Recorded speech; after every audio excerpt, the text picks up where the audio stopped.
baik yang di masa lalu dan yang terus hidup sampai sekarang, sampai ke Papua yang juga sangat berbeda sekali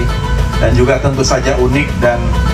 menurut saya ini adalah kekayaan dan potensi budaya yang harus kita jaga, kita lestarikan, kita kembangkan, kita manfaatkan, dan kita bina terus-menerus. Bapak-bapak, ibu-ibu hadirin sekalian, kehadiran Kementerian Kebudayaan ini adalah komitmen dari Bapak Haji Prabowo Subianto agar kebudayaan kita ini fokus, baik itu dalam pelestarian, di dalam pengembangan, di dalam pemanfaatan, pembinaan, dan juga diplomasi budaya.